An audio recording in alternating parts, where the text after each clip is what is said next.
Hello, everyone. Today we are going to be talking about internships. Now, the word internship or the intern is, I think, coming from the French word interne, right?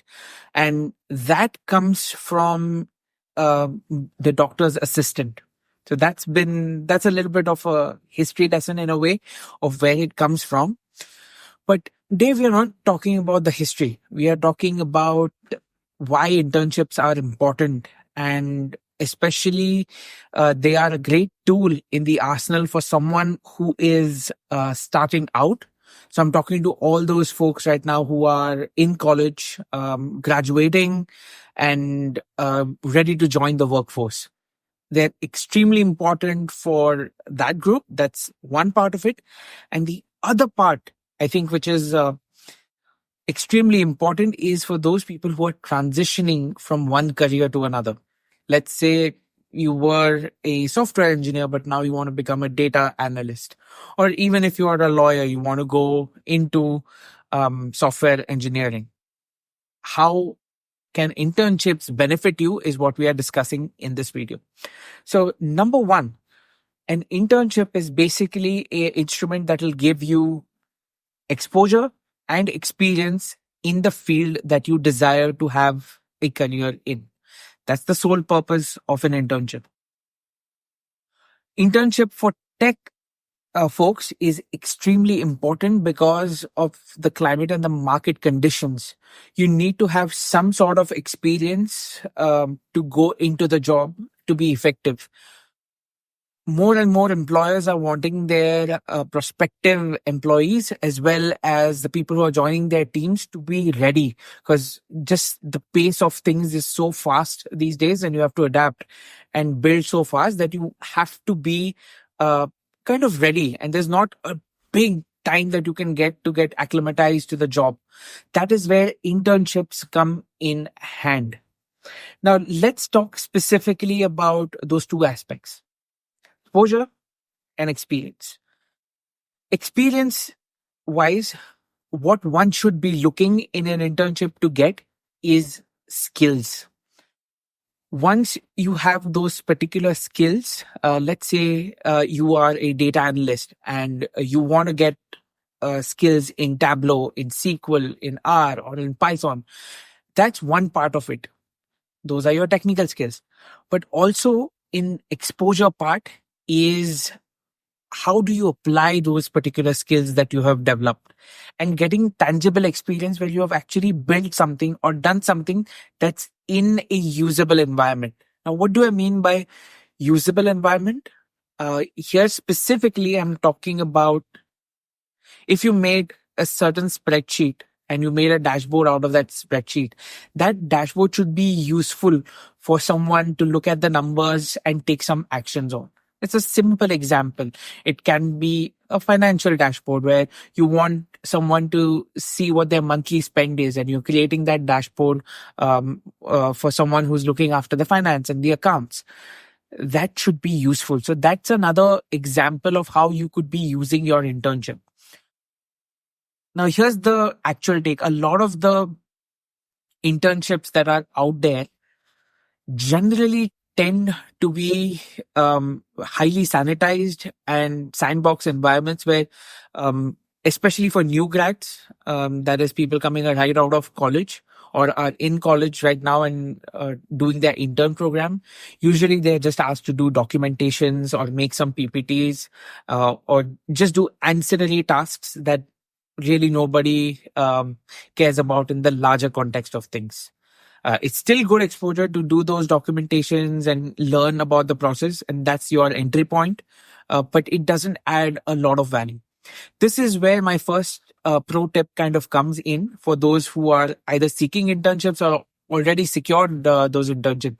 I'm talking directly to you folks right there, is talk to your manager and make sure that they give you certain projects that actually have some substance in them. Even if it's a side project, but it has to be used and it has to have something of benefit for the company or one particular user or even a small subset of users. This is something I advocate real heavy for. Now, let's talk about people who are transitioning from a career to another. This is a little bit complicated because you don't have essentially any experience in the field that you're trying to get a job in. In this particular scenario, uh, here are a few things that someone can do. Number one, uh, you can start taking courses by yourself. And in generally those online courses, you'll have some sort of a project. And that project, try to find someone who can give you feedback on that project if it's not the instructor, or find someone in your network who will give you some feedback. For example, let's say if you've built some spreadsheet or you've built a small website, then get feedback from someone who's related to that. Let's say you make a um, website or for a restaurant, then actually talk to some of the restaurant owners that might be there in your community and see like, hey, is this the kind of website that you would want to have, and get that feedback. So that's one. The second part is where you actually approach some of these local businesses and small businesses that do not have, let's say, a tech department or whatever you're trying to get an internship in, right? The career that you're transitioning. Let's say you want that software development. You can approach a small business, whether it's a small law firm or whether it's a small restaurant or a small boutique business, and say like, hey, I see that you don't have a website, or you do not have a website that's really good. It's made like 20 years back and it's not in a great position. Can I try and help you and volunteer and make something for you? Now, this is a great way to get a context where you're essentially getting a stakeholder. I would not use the word customer because they're not paying you for it, but they're paying you in your experience and you're building your skill set. So that is extremely useful to do that, because now you get experience with managing stakeholders as well and their expectations. And now you have something tangible to show. And if the website is good and they're willing to write you a recommendation, you have something to add to your portfolio rather than just doing a boot camp or just doing a course or something. This is something additional that will add to your experience. And even though you've not been paid for now, if you have gotten good at your craft, other people and other restaurants might see that, and then they might offer you like, okay, take this payment and we can actually have an arrangement and you can build a website for us. That's just a simple example in which internships can be useful.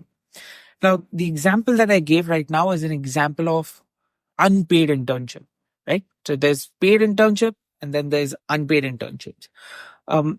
I often get asked by a lot of students, especially, that should we take unpaid internships? Now, that's a difficult question, but here are a few things that I can answer. Number one, if you're doing unpaid work for anyone, make sure that a few of these criterions are met.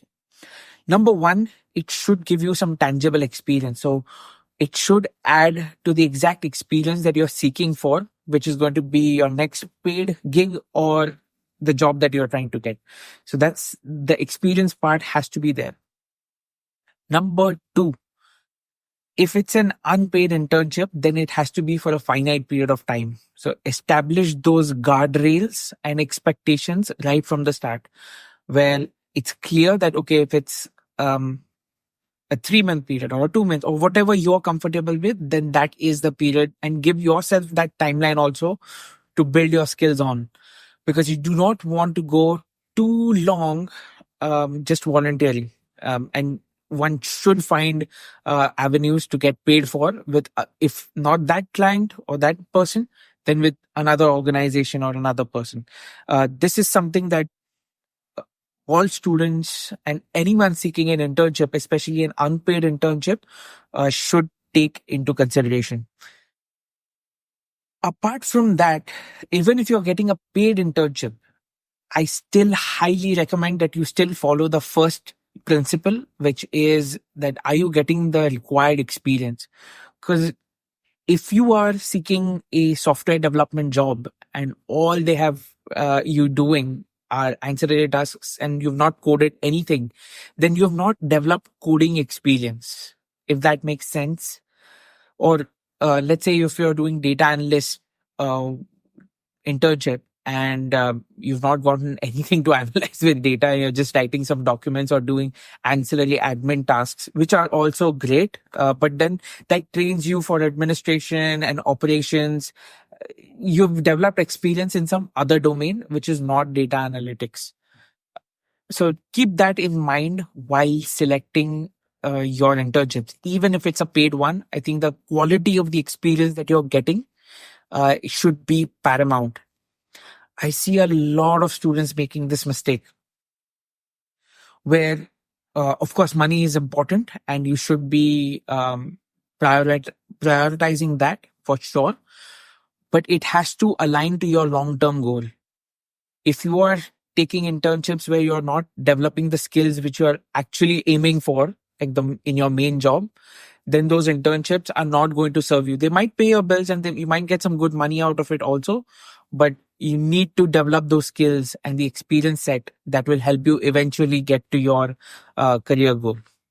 So that's a little bit about internships. I hope you found this particular segment useful, and looking forward to your comments and how your internships have panned out. We are also going to leave some resources for you to check out availabilities of internships, and there are several opportunities now, especially with a lot of great products and websites. So we're going to link some of them in the description and in our resource segment. So I hope if you are looking for any, you can find them over there. And for those prospective employers also who are watching this video, we'd love for you to share in the comments if you have any positions that you are currently hiring for that the students watching this video can benefit from. So thank you for that. In addition to this, we are doing another segment of a podcast in this particular episode. That's why this episode is special, because we have two segments in this.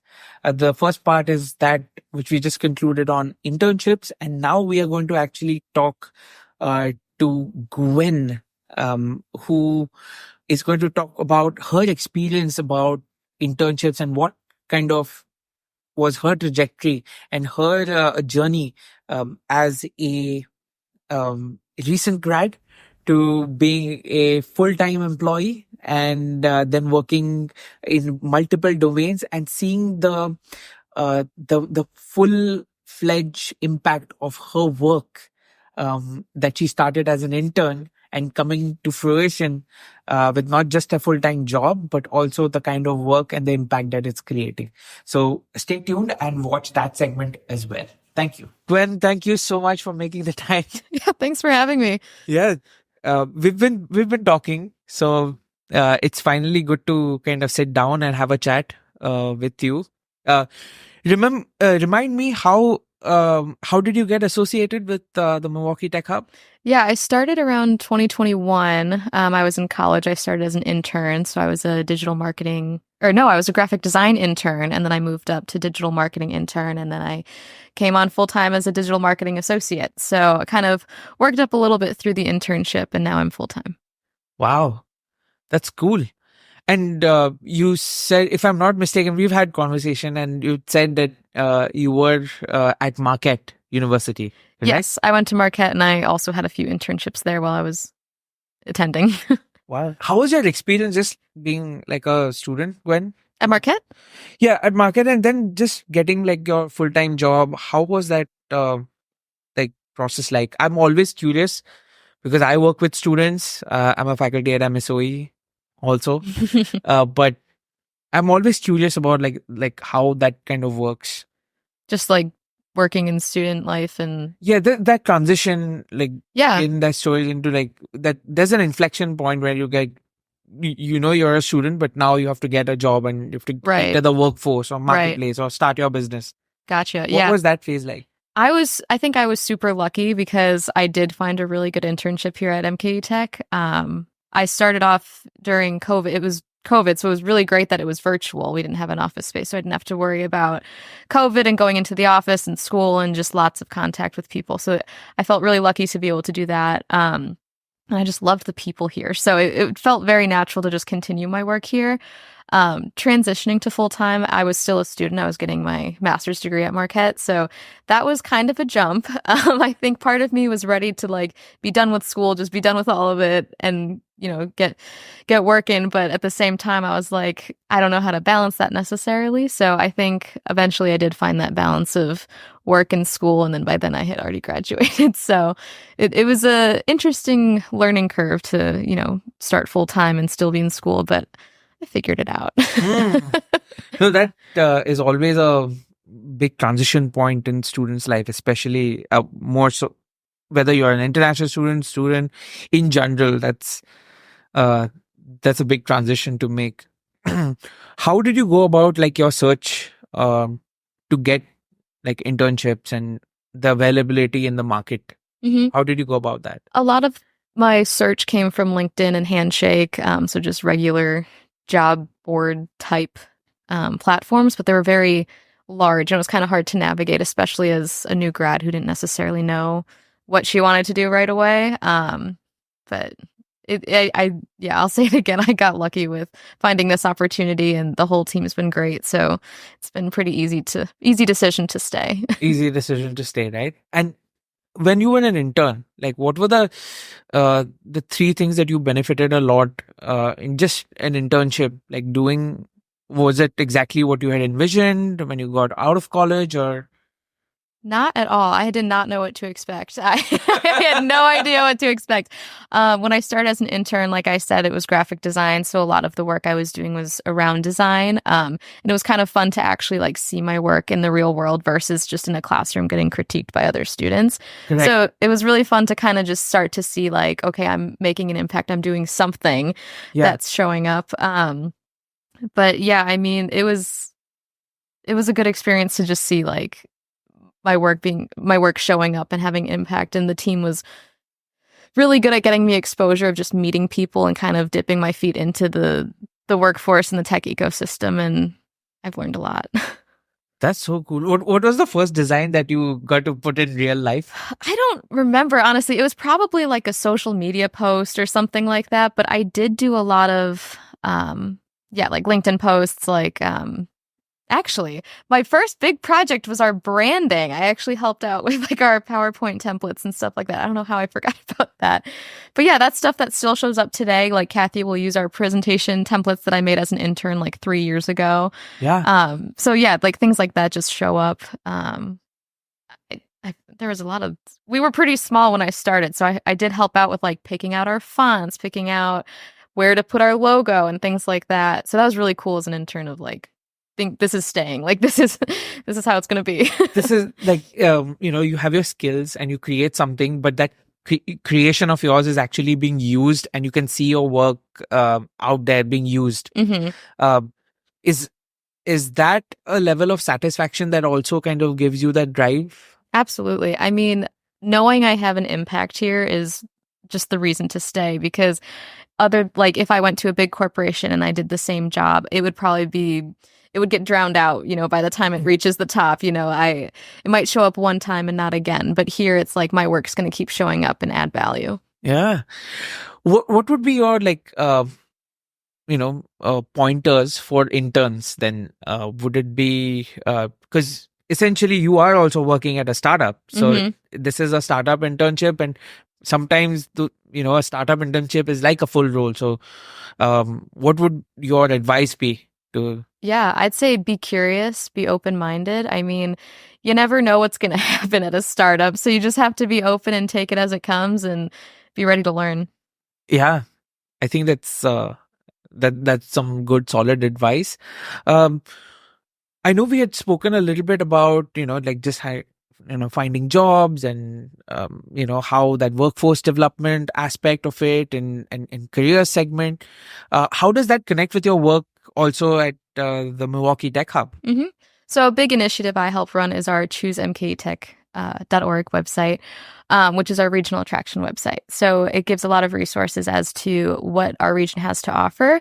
And something we recently launched this year was our job boards. So a lot of our member companies, bronze and above, will have their company jobs populate all in one place. So you can also filter by the industry you're looking at, the level you're looking at, how big of a company you're looking at, and you can set job alerts to be notified when certain jobs open up. But yeah, I'm really excited about that. It gives opportunity for people. There's remote positions, and there's also most of the jobs will be in Southeast Wisconsin, obviously being MKE Tech. But yeah, it's I'm really excited to offer that resource. And do you think that resource, if you were to go back and in time, that you would have found helpful when you were looking for an internship? Definitely would have made the process easier. It would have helped narrow it down, would have made my life easier with job alerts. I mean, that would have been half the battle. Right. So it's also knowing what resources to use and how to kind of leverage those aspects of, that something like this can also exist, because a lot of students or job seekers don't go beyond Indeed and maybe LinkedIn, but there are these other amazing resources that are available. Absolutely. Yeah. And this is more curated than just typing in internship into LinkedIn. It's way more curated to the region and technology and things like that. So it's like, in a way, hyper local to your region, so that you can find those opportunities that might not have existed on these big, boards. Yeah. Helps you with the filtering process, especially with big companies like Deloitte, things like that. It's much easier to find those jobs here that you're looking for. Yeah. So, what's that book? I think it's Alchemy, right? Where it goes in the search of all the diamonds, and it might be right where you are. So that's great. Thank you so much again for sharing those resources and sharing your experience. Also, I think a lot of people who are starting out and perhaps also people who are watching and looking for internships will find what you have said really valuable. Yeah, thanks for having me today. Yeah, thank you. And thank you so much for everything. Yep, thanks. Okay. All right. I think we stole. This podcast is brought to you by the Milwaukee Tech Hub Coalition. The Milwaukee Tech Hub Coalition is a member-based nonprofit on a mission to inclusively grow the vibrant tech ecosystem in Southeast Wisconsin. They help drive innovation by creating catalytic connections. From their tech-focused job boards, events calendars, and monthly meetup groups, there are countless ways to plug into the tech ecosystem. Milwaukee's vibrant urban living, thriving food and art scene, and downtown views of Lake Michigan offer the benefits of a big city, but with the prices of a small one. If you want to build your tech career in Milwaukee, get connected to choosemketech.org. Thank you so much for listening to this, and a huge shout out to the Milwaukee Tech Hub Coalition for supporting this podcast.